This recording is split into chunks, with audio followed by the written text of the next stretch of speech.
जय श्री हरिवंश, जय श्री हरिवंश।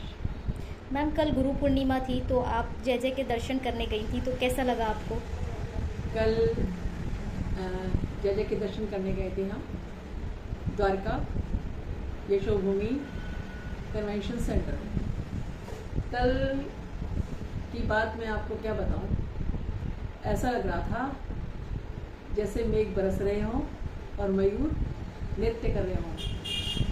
कल पूर्णिमाशी के दिन गुरु पूर्णिमा थी। गुरु पूर्णिमा के दिन ऐसा लग रहा था मेघ धीमे धीमे बरस रहे थे और मयूर नाच रहे थे। जय जय की कृपा रूपी मेघ वर्षा ने हम जैसे मयूरों को नचाया, अर्थात हमारा हृदय इतना प्रसन्न था कि ऐसा लग रहा था मैं तो तन मन की सुध बुध गवा बैठी, मैं तो तन मन की सुध बुध गवा बैठी। हालांकि हम बहुत कंट्रोल में थे, अनुशासन में थे। जय जय ने हमें सत्संग के बाद, कथा के बाद जब दर्शन दिए तो सभी बहुत बहुत अनुशासन में थे, लेकिन हृदय के तार यही कह रहे थे मैं तो तन मन की सुध बुध गवा बैठी, मैं तो तन मन की सुध बुध गवा बैठी। जिस तरह मयूर नाच रहा था, इस तरह हमारा हृदय नाच रहा था। लेकिन मैंने देखा, ये मैं कहे बिना रहूँगी नहीं, क्योंकि आज का समाज इन चीज़ों को इग्नोर कर रहा है।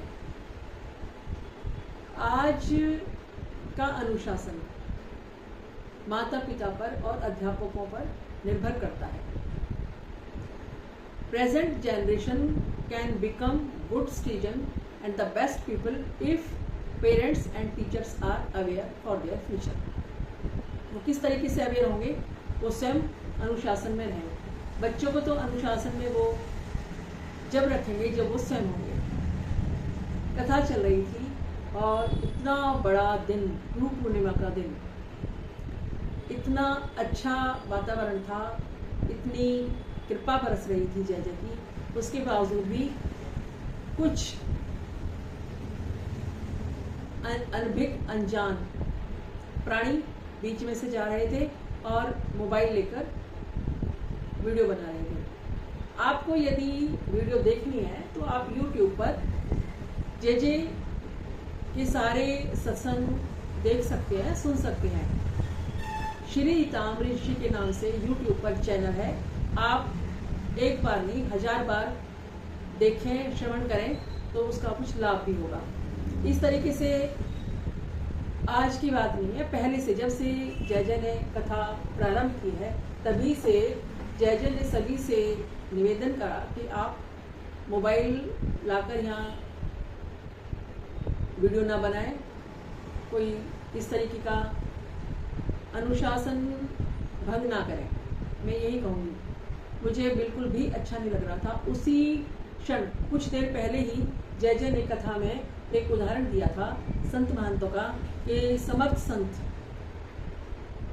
संत जितने भी इस धरा से गए हैं, इस धरा से उनका उद्गमन हुआ है श्री जी के चरणों में, वो पीठ दिखाकर नहीं गए। अर्थात वो ब्रिजरज में राधा श्री के चरणों में मूंधे होकर, औंधे होकर उन्होंने अपने प्राण त्यागे। अभी जय जय समझा ही रहे थे, उसके बावजूद भी कुछ श्रोता जो जेंट्स भी थे और लेडीज भी थी, बीच बीच में से उठकर जा रहे थे, तो उनके बच्चे क्या सीखेंगे? और पहले हर बार कभी ना कभी तो ये बात सभी को पता ही चल जाती है जय जय के कथा में कि मोबाइल का प्रयोग बिल्कुल भी ना करें। और मैं इसे ये कहूँगी कि वो क्या पुण्य कमाएंगे जो कथा में इस तरीके की हरकतें करते हैं। मैं इसे हरकत ही कहूँगी। तो यदि हम अनुशासन में हैं यदि हम अनुशासन में हैं तभी हमारे बच्चे, आजकल की जो जनरेशन है, जो आजकल के बच्चे हैं वो हमसे ही सीखते हैं, चाहे हम अध्यापक के रूप में, चाहे हम माता पिता के रूप में उन्हें शिक्षा दे रहे हैं। मैं आपको एक सत्य उदाहरण दे रही हूँ कि माता पिता इतना झूठ बोलना सिखाते हैं, बच्चे सीख ही जाते हैं। हमारे आसपास, हमारे घरों में, पूरी समाज में माँ बाप ही बच्चों को झूठ बोलना सिखाते हैं। विद्यालय में आप कितनी भी मेहनत कर लें, समर्थ संत, ऋषि मुनि हेड टू टो इतनी मेहनत कर रहे हैं, इतनी जान लगा रहे हैं, दिन रात जागकर हमें इतना सिखा रहे हैं, उसका कोई प्रतिफल नहीं आएगा यदि हम स्वयं झूठ बोल रहे हैं और हम स्वयं अनुशासनहीनता कर रहे हैं। सामने गुरुदेव बैठे हैं, व्यास पीठ पर हमारे सतगुरु विराजमान हैं और आप हमें इतना सिखा रहे हैं, उसका कोई प्रतिफल नहीं आएगा यदि हम स्वयं झूठ बोल रहे हैं और हम स्वयं अनुशासनहीनता कर रहे हैं।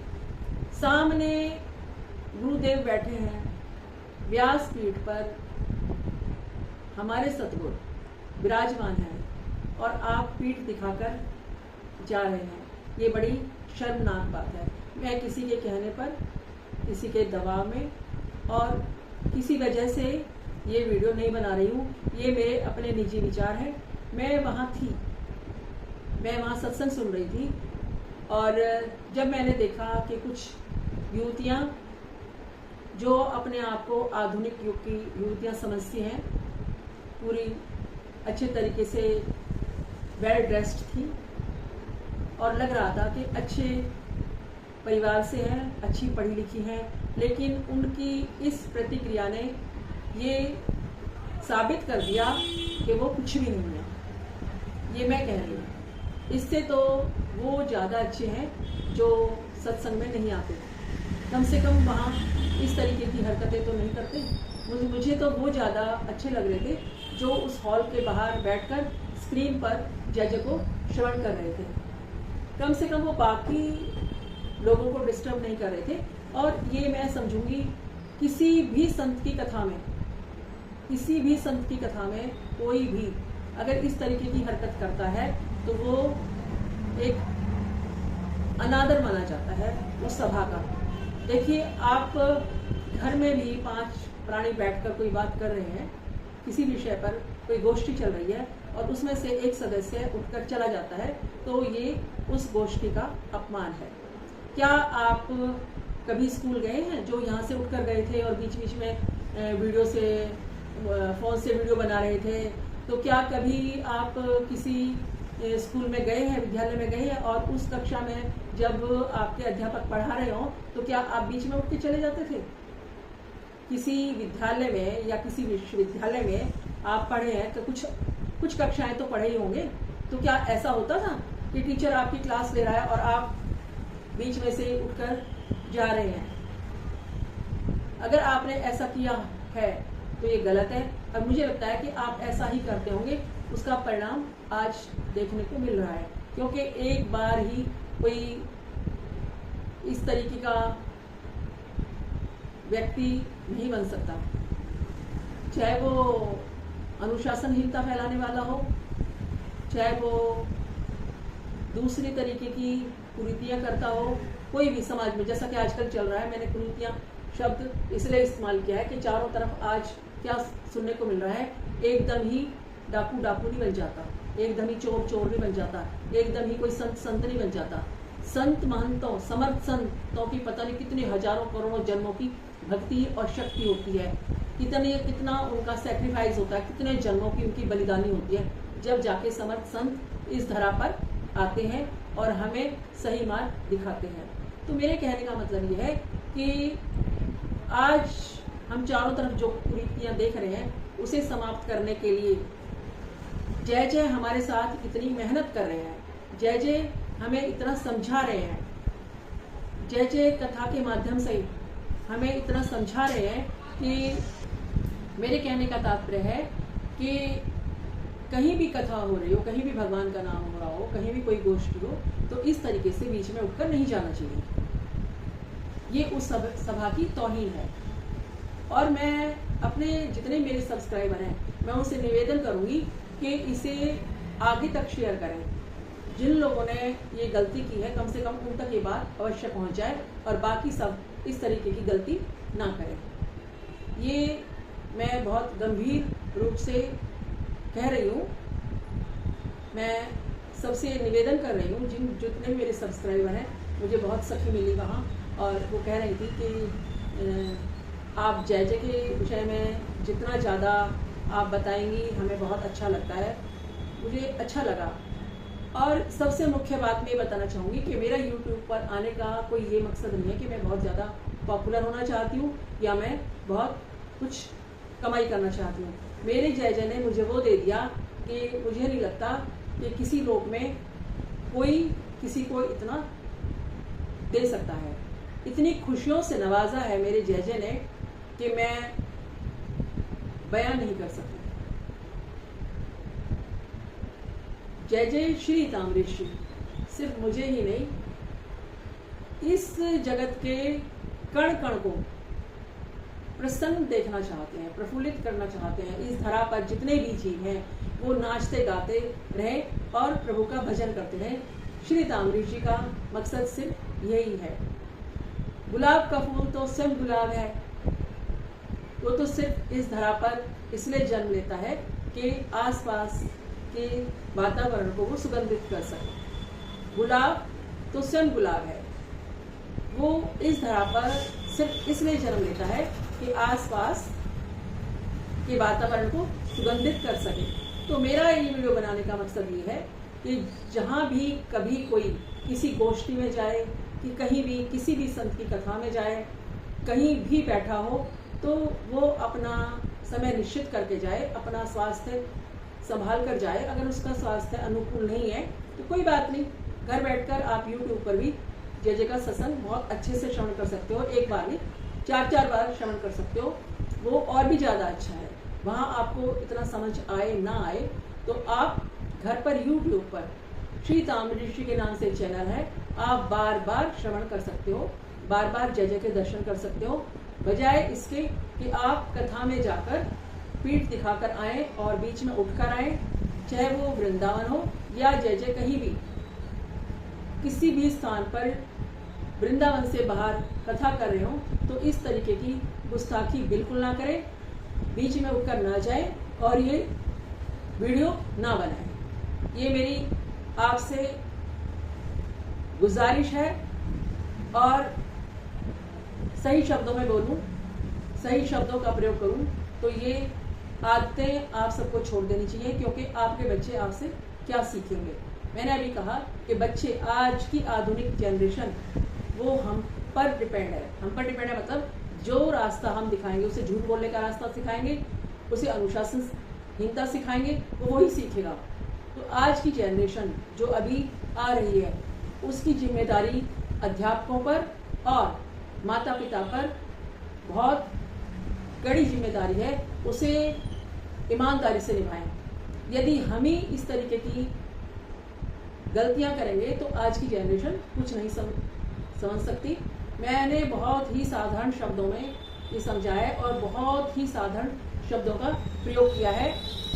मैं सभी से निवेदन करती हूँ कि अपने बच्चों को सत्य बोलना सिखाएं, सत्संग उनके लिए आवश्यक कर दें, अपने लिए भी आवश्यक कर दें। आप किसी गोष्ठी में जाएं ना जाएं, लेकिन आप समर्थ संत श्री ताम्रेश्वरी का सत्संग ध्यान पूर्वक सुने।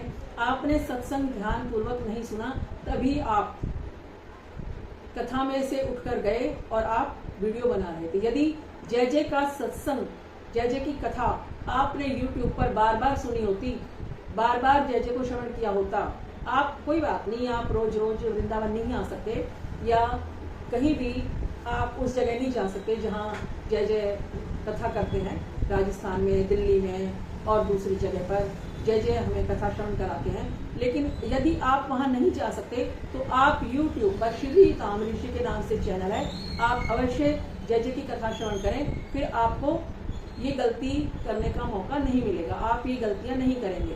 तो आप का कोई कसूर नहीं है, आपका कसूर सिर्फ इतना है कि आपने समर्थ संत श्री ताम्रलिप्त जी को सही से श्रवण नहीं किया।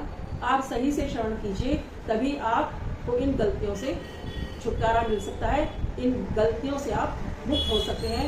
मेरा आपसे यही निवेदन है कि आप बार बार जय जय श्री ताम्रलिप्त जी को श्रवण करें, आपका जीवन सफल हो जाएगा और आपको सही बात क्या है, सही रास्ता क्या है, सच क्या है, उसका आभास हो जाएगा। क्योंकि श्री ताम्रलिप्त जी, जय जय समर्थ संत श्री ताम्रलिप्त जी स्वयं में सत्य हैं। श्री ताम्रलिप्त जी का अर्थ है सत्य सत्य सत्य। जय जय श्री हरिवंश, जय जय श्री हरिवंश।